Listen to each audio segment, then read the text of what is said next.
Hello and welcome back to the YouTube channel of Friends House. Today we have part 3 questions of speaking module related to the cue card, a new food you eat. Okay, let us start. First question we have, why do countries import and export food items? तो import होता है बाहर से लाना किसी चीज़ को, food item है तो खाने की चीज़ है, और एक्सपोर्ट का मीनिंग होता है कि बाहर भेजना, दैट इज देश के बाहर भेजना। तो क्वेश्चन है कि क्यों जो कंट्रीज हैं, जो देश है, वो फूड आइटम्स जो खाने वाली चीज़ें हैं उनको कुछ चीज़ें वो मंगवाते हैं, कुछ चीज़ें वो देश के बाहर भेजते हैं। आंसर देखेंगे। Well the obvious reason is that very important in order to show fluency, आपको फ्लुएंसी शो करने के लिए, और ऐसा कि आप नेचुरल वे में बोल रहे हैं, ऐसे कनेक्टर को आपको बाय हार्ट अच्छी तरह से याद करना होगा कि जो नॉर्मल रीजन है कि due to diversity in climatic conditions not all edibles. तो ईडेबल्स होते हैं फूड आइटम्स, तो हमने रीफ्रेज कर दिया अपनी फर्स्ट लाइन में, तो उसके पॉइंट्स ऑटोमेटिकली हमको मिलेंगे। Edibles are available at a certain place. अभी क्योंकि क्लाइमेटिक कंडीशंस डिफरेंट है, कहीं पे बहुत ही ज़्यादा गर्मी है, बहुत ज़्यादा सर्दी है, तो उसके अनुसार कई सारे फूड प्रोडक्ट गर्मी में ज़्यादा बढ़िया होते हैं, कई सारे फूड प्रोडक्ट सर्दी में ज़्यादा बढ़िया होते हैं। तो उस केस में हमें हर एक फूड हर एक जगह नहीं मिलता। ऑल्सो अभी हम एक और पॉइंट ऐड कर रहे हैं, तो मोर ओवर, और ऐसा राइटिंग के कनेक्टर से बेटर आप स्पीकिंग से लेटर एंड ऑल्सो इसको यूज करें। Also it is not uncommon, it is not uncommon, very important. मैं हमेशा ही अपनी वीडियो में स्ट्रेस करता हूँ डबल नेगेटिव को यूज करने की। तो नॉट और अन ये दोनों बन गया, ये कैंसिल हो गया, इसको हम डबल नेगेशन बोलते हैं। इसका मीनिंग हुआ कि ये आम है, तो इट इज कॉमन की बजाय हम बोलते हैं it is not uncommon. To export and import medicinal products, अभी जो मेडिसिन से रिलेटेड प्रोडक्ट्स होते हैं वो भी देखो ईडेबल्स में ही आएंगे।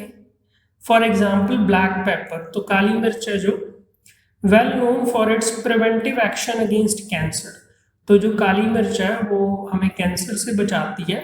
Is exported from Asia to the west, तो एशिया से ये वेस्ट में, वेस्टर्न कंट्रीज में भेजी जाती है।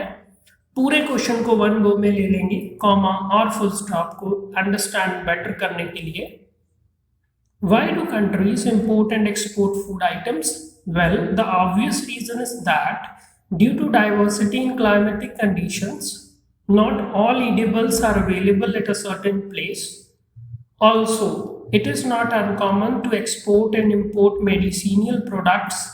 For example, black pepper, well known for its preventive action against cancer, is exported from Asia to the West.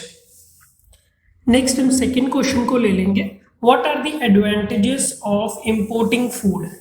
तो फायदे क्या हैं कि अगर आप फूड को बाहर से ला रहे हैं, well there are several pros। अभी हमने फिर से रीफ्रेजिंग सिनोनिम यूज कर लिया कि ये जो एडवांटेज होता है, एडवांटेज का दूसरा वर्ड होता है प्रो।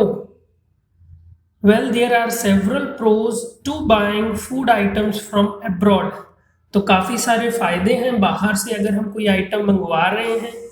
इनिशियली अभी हम in to initiate, in starting, firstly और इनिशियली ये एक जैसे ही कनेक्टर्स हैं। जब हम शुरू कर रहे हैं तो हम ये बोल सकते हैं it can help a third world country. Okay, third world country होती हैं जिनका जीडीपी बहुत ही कम है, जो कि गरीब के सिचुएशन में आती हैं, जो इकोनॉमिकली वेल डेवलप्ड नहीं है, जैसे कि अफ्रीका की countries.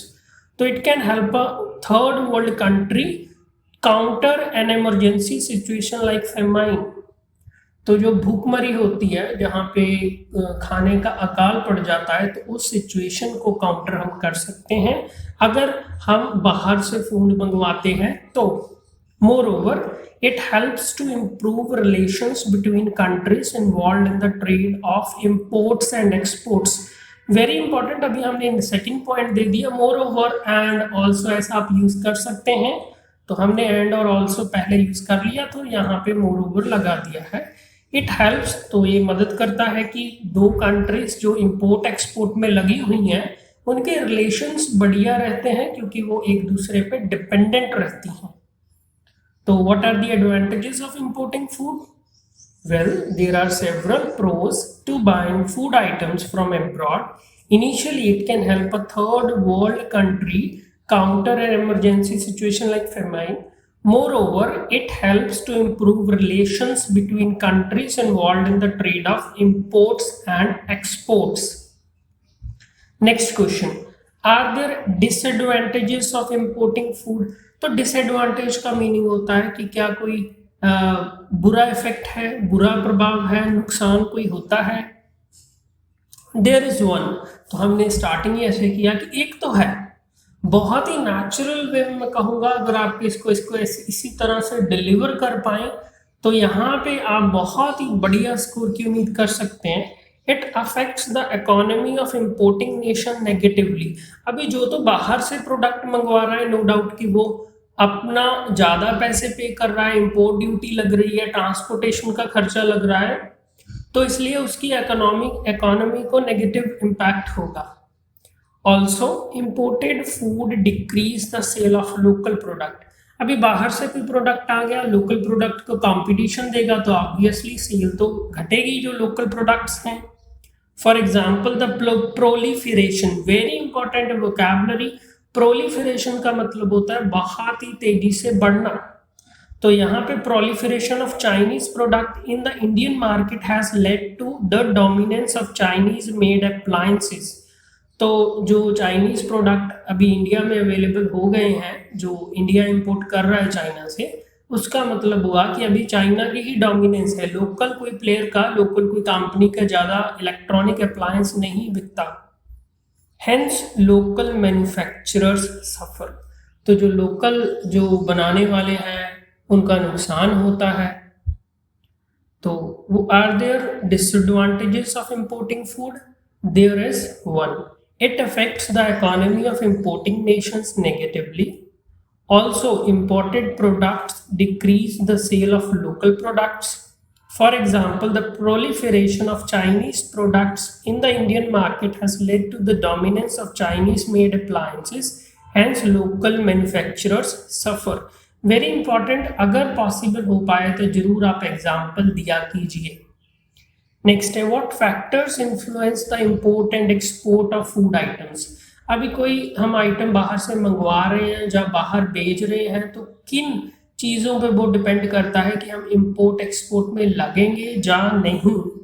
The scarcity of a particular type of food item. Scarcity का मतलब होता है कमी, and its high demand force the authority to ensure its import. तो अभी किसी चीज़ की कमी होगी बट उसकी डिमांड होगी तो ऑब्वियसली जो अथॉरिटीज़ हैं उनको कहीं से तो वो मंगवानी पड़ेगी, तो वो इंपोर्ट करेंगे। इन ऑर्डर टू प्रिवेंट से स्मगलिंग, तो अगर वो ऐसा नहीं करेंगे तो स्मगलिंग शुरू हो जाएगी जो कि नेगेटिवली इकोनॉमी को इम्पैक्ट करेगी। ऑब्वियसली अगर इंपोर्ट करके उसको सेल कर रहे हैं तो टैक्सेस में गवर्नमेंट अर्न करेगी। In a similar way very important, मैं सजेस्ट करता हूँ आपको इस कनेक्टर को यूज़ करने का, कि आप इसको यूज़ करें कि ऐसे ही, अगर ऐसे ही हम एक और चीज़ को बता रहे हैं, द अबंडेंस, जैसे कि प्रोलिफरेशन सीखा था हमने, स्कार्सिटी सीखा था, यहाँ पे टॉपिक रिलेटेड वोकैबुलरी आ रही है आपके बहुत ही बढ़िया बैंड स्कोर के लिए। अबंडेंस होता है भरमार, बहुत ही ज़्यादा होना। Abundance of food item promotes it export. अभी बहुत ज़्यादा कोई फूड आइटम है, यहाँ पे तो इतनी सेल नहीं है, तो हम किसी और जगह पे भेज के उसको वेस्ट करने की बजाय उससे पैसा कमा सकते हैं। पूरे क्वेश्चन को देख लेंगे।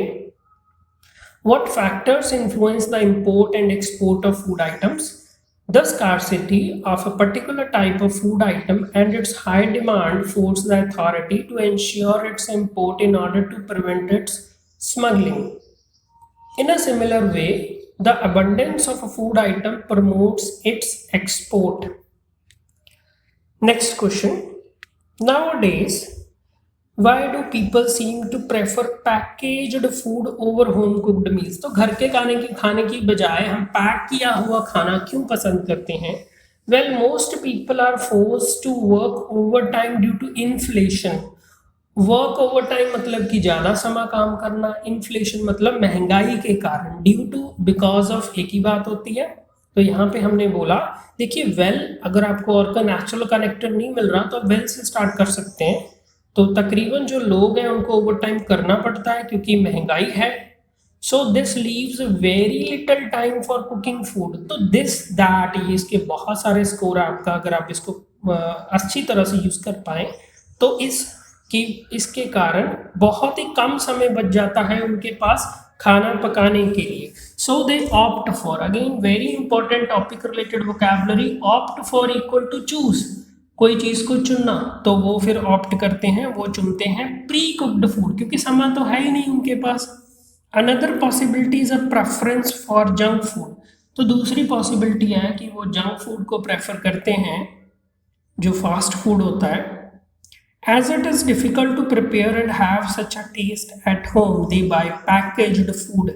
तो जनरली देखिए बाहर का जो खाना होता है, पैकेज्ड फूड होता है, वो ज़्यादा टेस्टी होता है। तो ज़्यादा टेस्टी होने के कारण हम वैसा घर पे नहीं बना सकते, तो ऑब्वियस रीजन है कि बाहर से ही लेंगे। क्वेश्चन दोबारा देख लेंगे। Nowadays, why do people seem to prefer packaged food over home cooked meals? Well, most people are forced to work overtime due to inflation, so this leaves very little time for cooking food, so they opt for pre-cooked food. Another possibility is a preference for junk food. As it is difficult to prepare and have such a taste at home, they buy packaged food. Next, what are the effects of eating packaged food on health and lifestyle? तो क्या प्रभाव होता है कि जो packaged food है, packed food है, health पे और हमारे लाइफस्टाइल पे? Answer, consuming such a type of food is bad for health. तो हमने डायरेक्टली मेंशन कर दिया कि ऐसा खाना खाएंगे तो सेहत के लिए हानिकारक होगा। And a major cause of many chronic diseases. Major cause मतलब मेन कारण।